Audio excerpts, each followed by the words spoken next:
क्या दोस्तों आपको पता है हाल ही में हमारी केंद्र सरकार ने ease of doing business report जारी की है और इस रिपोर्ट में कौन सा राज्य टॉप पर रहा। और हाल ही में एक बहुत ही बड़ी खबर जो कॉन्स्टिट्यूशन को लेकर आ रही है, आपने कहीं हमारे भारतीय संविधान में पढ़ा होगा केशवानंद भारती बनाम केरल राज्य केस। तो इस व्यक्ति का हाल ही में निधन हो गया है और इसीलिए कॉन्स्टिट्यूशन के लिहाज से यह मोस्ट इंपोर्टेंट क्वेश्चन भी बनता है केशवानंद भारती बनाम केरल राज्य। और दोस्तों फॉर्मूला 1 इटालियन ग्रैंड प्रिक्स किसने जीती, ऐसे ही बड़ी 13 खबरों को कवर करते हुए हमने आज का करंट अफेयर का बोले तो 8 सितंबर का करंट अफेयर का वीडियो तैयार किया है।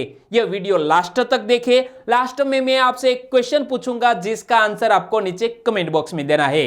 और दोस्तों एक साल तक के लिए आपने हमारी जीके 2020 चैनल को फॉलो कर लिया तो आपका जो सोचने का तरीका है वो बिल्कुल ही बदल जाएगा। और इसीलिए मैं बोलता हूं आप हमारी चैनल को सब्सक्राइब कीजिए, बाजू में जो बेल आइकन है उसे भी प्रेस कर दीजिए क्योंकि आने वाले हर एक वीडियो की अपडेट आपको सबसे पहले मिले। चलिए स्टार्ट करते हैं पहले क्वेश्चन से। पहला क्वेश्चन, हाल ही में केंद्र सरकार द्वारा जारी ease of doing business ranking में कौन शीर्ष पर रहा। Ease of doing business report जो हाल ही में हमारे सामने आई है, इसमें पिछले 3 साल से आंध्र प्रदेश टॉप पर रहा है, यानी कि इस क्वेश्चन का सही आंसर है आंध्र प्रदेश। और पिछले साल उत्तर प्रदेश इस रैंकिंग में 12वें स्थान पर था, तो पिछली रिपोर्ट के मुकाबले अब वो पहुंच गया है दूसरे स्थान पर, यानी कि सबसे अच्छी छलांग लगाई है उत्तर प्रदेश राज्य ने। लेकिन गुजरात जो टॉप 5 में था यानी कि 5वें स्थान पर, वो खिसक कर पहुंच गया है 10वें स्थान पर। तेलंगाना पिछले रिपोर्ट में दूसरे स्थान पर था और वो खिसक कर पहुंच गया है 3रे स्थान पर, यानी कि इस क्वेश्चन का सही आंसर है आंध्र प्रदेश, दूसरे स्थान पर उत्तर प्रदेश और 3रे स्थान पर रहा है तेलंगाना राज्य। तो इस रैंकिंग की बात करें, रैंकिंग के मुताबिक पहले स्थान पर आंध्र प्रदेश, दूसरे स्थान पर उत्तर प्रदेश और 3रे स्थान पर तेलंगाना राज्य है। और उत्तर प्रदेश द्वारा ease of doing business ranking में गत वर्ष 12वें स्थान के सापेक्ष इस वर्ष द्वितीय स्थान पर पहुंच गया है।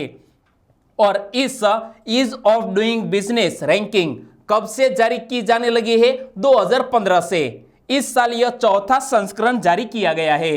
और केंद्र सरकार प्रत्येक साल ease of doing business ranking क्यों जारी करती है? घरेलू एवं वैश्विक निवेशकों को आकर्षित करने के लिए हमारी केंद्र सरकार यह रैंकिंग जारी करती है। Ease of doing business ranking को क्या कहा जाता है? एक और भी नाम है राज्य व्यापार सुधार एक्शन प्लान रैंकिंग। और इसलिए यह नाम भी आपको याद रखना है क्योंकि इस शब्दों का यूज करते हुए आप क्वेश्चन पूछ लिए जाए तो कंफ्यूजन नहीं होनी चाहिए। और यह रैंकिंग जारी किसने की है? हमारी वित्त मंत्री निर्मला सीतारमण जी ने और पीयूष गोयल जी ने। तो पीयूष गोयल हमारे किस मंत्रालय के मंत्री है वो आपको आज नीचे कमेंट बॉक्स में बताना है, ठीक है दोस्तों। और यहाँ आप देख सकते हैं टॉप 10 और इसमें आंध्र प्रदेश पहले स्थान पर, उत्तर प्रदेश दूसरे, तेलंगाना तीसरे, मध्य प्रदेश चौथे और झारखंड है 5वें स्थान पर, छत्तीसगढ़ 6ठे स्थान पर, 7वें स्थान पर हिमाचल प्रदेश, राजस्थान 8वें, 9वें स्थान पर है वेस्ट बंगाल और 10वें स्थान पर है गुजरात राज्य। तो दोस्तों इसी तरह हर क्वेश्चन से जुड़े इंपॉर्टेंट फैक्ट मैं आपके सामने रखूंगा और हमारा यह तरीका आपको अच्छा लगता है लाइक करना मत भूलिएगा। दूसरा क्वेश्चन है स्क्रीन पर, हाल ही में नीले आसमान के लिए स्वच्छ वायु का अंतरराष्ट्रीय दिवस कब मनाया गया? इंग्लिश में बोले तो international day of clean air for blue skies. और यह दिवस हाल ही में मनाया गया है 7 सितंबर को। कब? यानी कि कल ही 7 सितंबर को यह पहली बार दिवस मनाया गया, क्योंकि यह जो दिवस है इसकी घोषणा 2019 में दिसंबर में की गई थी, यानी कि 2020 में यह दिवस पहली बार मनाया जा रहा है। यानी कि इस क्वेश्चन का सही आंसर है 7 सितंबर। तो देखो संयुक्त राष्ट्र की महासभा ने 19 दिसंबर 2019 को वर्ष 2020 से हर साल 7 सितंबर को नीले आसमान के लिए अंतरराष्ट्रीय स्वच्छ वायु दिवस मनाने का संकल्प किया था। और पहली बार जब हमने यह international day of clean air for blue skies मनाया है, तो यह दिवस आपको याद रखना है क्योंकि इस साल का यह यूनिक डे है। और international day of clean air for blue skies, इसी को ध्यान में रखते हुए एक हाल ही में वेबिनार का आयोजन किया गया और इस वेबिनार की अध्यक्षता किसने की, उनसे जुड़ा हुआ भी एक क्वेश्चन बनता है कि नीले आसमान के लिए प्रथम अंतरराष्ट्रीय स्वच्छ वायु दिवस पर आयोजित किए गए वेबिनार की अध्यक्षता किसने की है, हमारे श्री प्रकाश जावड़ेकर जी ने। हमारे प्रकाश जावड़ेकर हमारे केंद्रीय पर्यावरण मंत्री है। ओके दोस्तों, तीसरा क्वेश्चन, हाल ही में केशवानंद भारती का निधन हो गया, वे कौन थे? दोस्तों यहां आप इमेज में देख सकते हैं केशवानंद भारती, जिसका हाल ही में निधन हो गया है। हमारे प्रधानमंत्री जी ने भी इस महानुभाव के निधन पर शोक व्यक्त किया है। इस केशवानंद भारती जो हमारे भारत देश के एक जाने माने समाज सुधारक भी थे और महान संत भी, यानी कि इस क्वेश्चन का सही आंसर है ऑप्शन डी, बी और सी दोनों। और बात करते हैं केशवानंद भारती वर्सेस केरल राज्य, यानी कि हमारी सुप्रीम कोर्ट में एक जो केस चला था जिसका नाम है केशवानंद भारती वर्सेस केरल राज्य। तो केशवानंद भारती की ओर से किसने बहस की थी इस केस में? मशहूर वकील नानी पालकीवाला, क्या नाम है, नानी पालकीवाला ने केशवानंद भारती के लिए यह वकालत की थी। और इसी सुनवाई के दौरान बुनियादी ढांचा सिद्धांत निकलकर सामने आया था। हमारे कॉन्स्टिट्यूशन से जुड़ा यह बहुत ही अच्छा परिवर्तन यहां आया था। उस वक्त एक अच्छा सिद्धांत हमारे सामने आया था और इस चर्चित मुकाबले में 24 अप्रैल 1973 को सुप्रीम कोर्ट ने 7-6 के बहुमत के आधार पर फैसला सुनाया था। और जब बात करते हैं कॉन्स्टिट्यूशन की, तो यह हमारे संत जिसका नाम है केशवानंद भारती वर्सेस केरल राज्य। तो केशवानंद भारती के बारे में मैं आपको और भी जानकारी देना चाहूंगा। केशवानंद भारती ने 6 सितंबर को केरल के उत्तरी जिले कासरगोड में स्थित इडनीर के अपने आश्रम में अंतिम सांस ली और केशवानंद भारती इडनीर मठ के प्रमुख थे। केशवानंद भारती का नाम भारत के इतिहास में दर्ज रहेगा क्योंकि इसकी वजह है यह हमारा संविधान के रक्षक थे। दोस्तों केशवानंद भारती बनाम स्टेट ऑफ केरल राज्य की बात करें तो इस मामले में एक ऐतिहासिक निर्णय सुनाया था जिसके अनुसार संविधान की प्रस्तावना के मूल ढांचे को बदला नहीं जा सकता।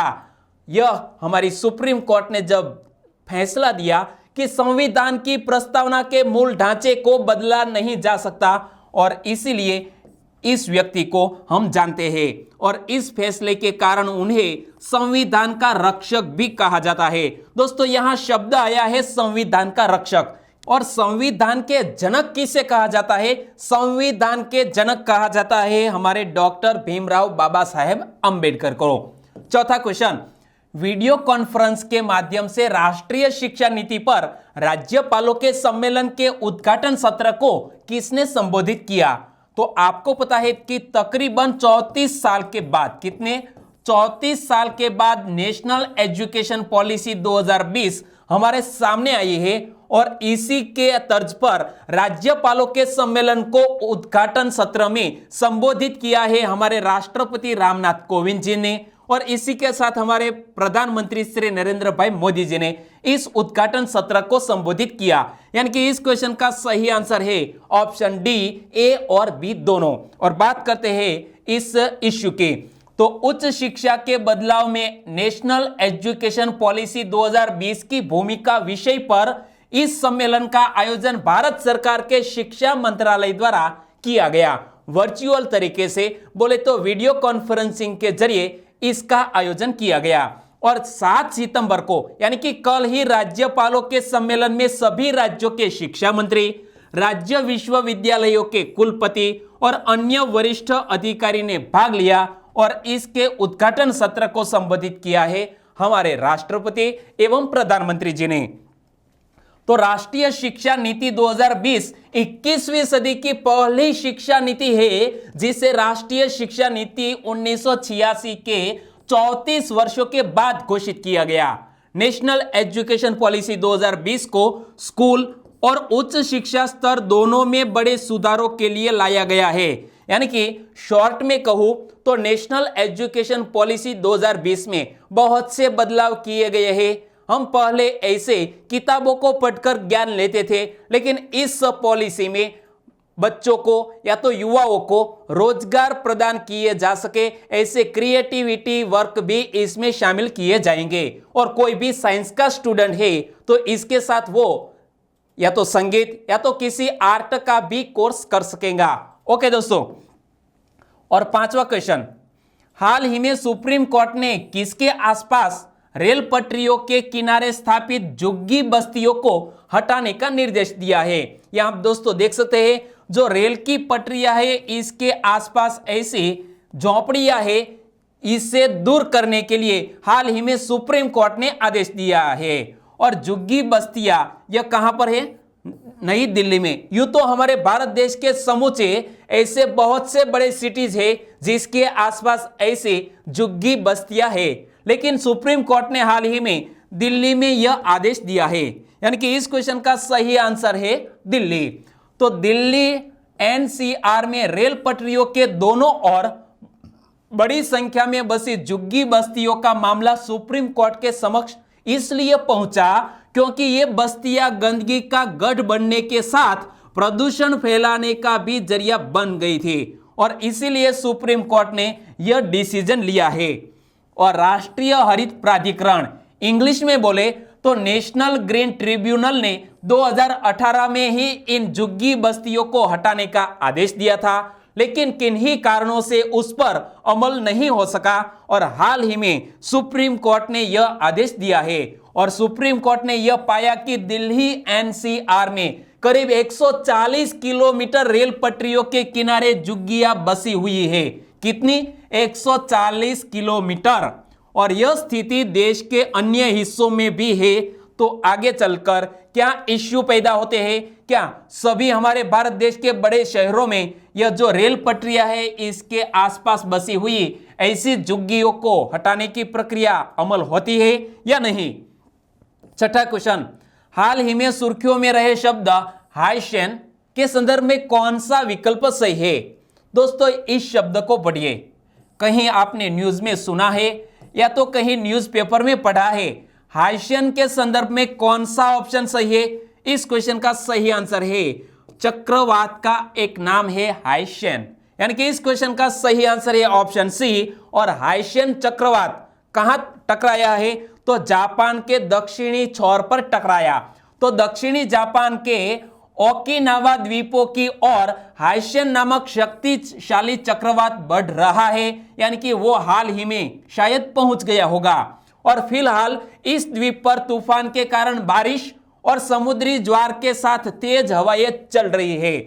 और यहां कहीं पर सुर्खियों में हाइशेन लिखा है, कहीं पर हैशेन। तो इस हाइशेन की पवन ऊर्जा 180 किलोमीटर प्रति घंटे की रफ्तार से वो बढ़ रहा है। और यहां आप देख सकते हैं इस चक्रवात को, तो कहां पर? तो यहां आप देख सकते हैं दोस्तों, यह द्वीपीय कंट्री है जापान, जिसके दक्षिणी छोर पर टकराया। और हाइशेन का अर्थ क्या होता है? हैशेन चीनी भाषा का एक शब्द है जिसका अर्थ होता है समुद्र का भगवान। क्या? समुद्र का भगवान होता है इस शब्द का मीनिंग। ओके, सातवां क्वेश्चन, अंतरराष्ट्रीय साक्षरता दिवस प्रतिवर्ष कब मनाया जाता है?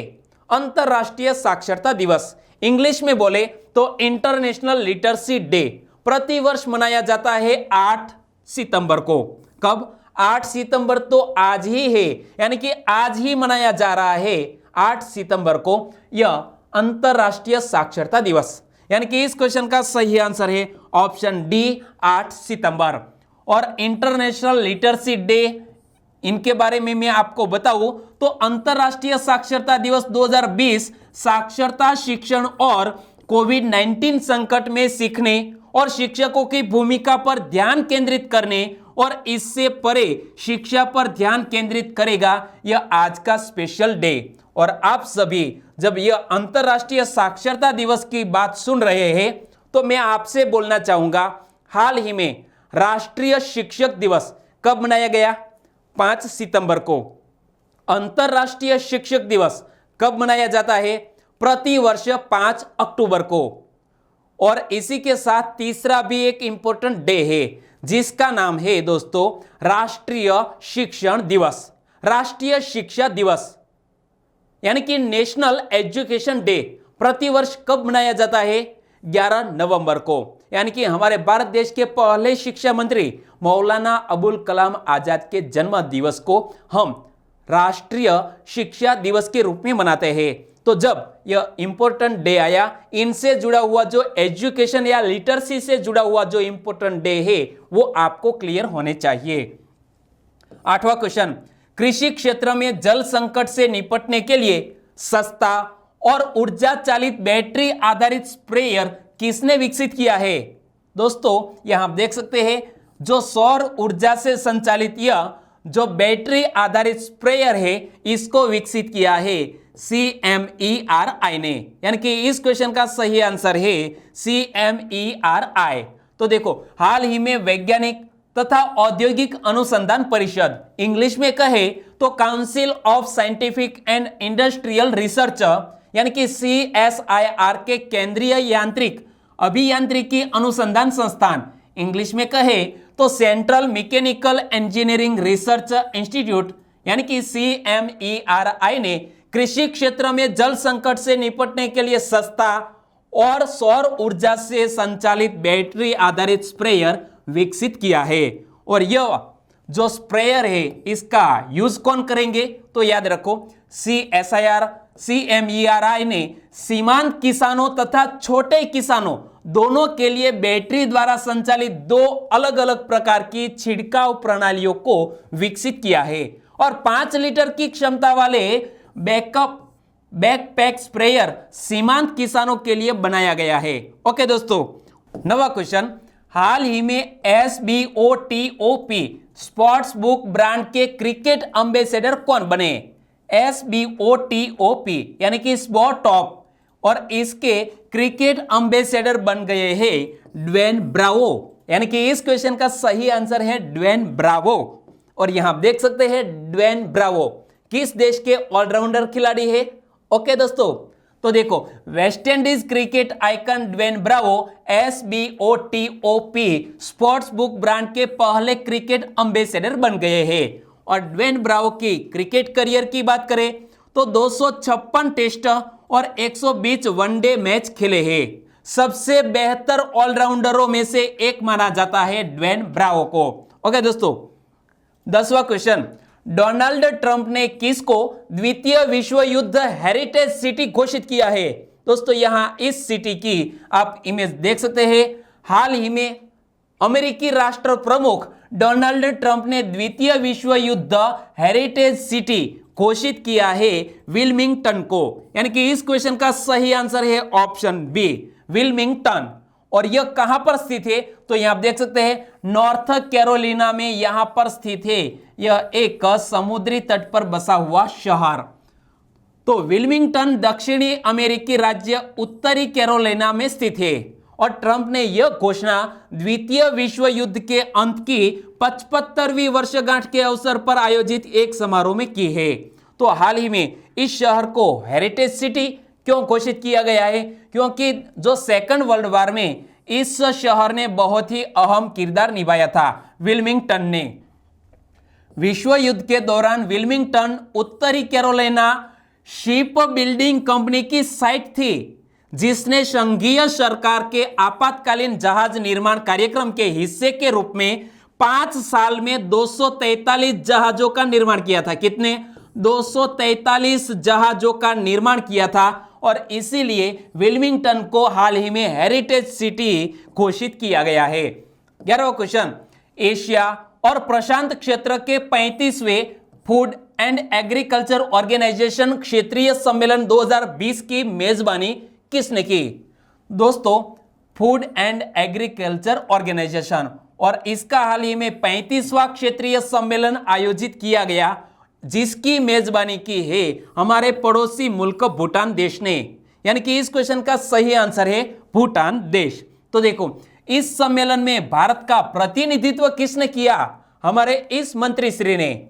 इस मंत्री का नाम क्या है? पुरुषोत्तम रुपाला। और वो हमारे किस मंत्रालय के मंत्री है? हमारे केंद्रीय कृषि और किसान कल्याण राज्य मंत्री है पुरुषोत्तम रूपाला, और उन्होंने इस सम्मेलन में भारत का प्रतिनिधित्व किया। और सम्मेलन में क्षेत्रीय प्राथमिकताओं, कोविड-19, कृषि परिस्थिति, प्राकृतिक संसाधन प्रबंधन, खाद्य सुरक्षा और पोषण जैसे मुद्दों पर विचार विमर्श किया गया है।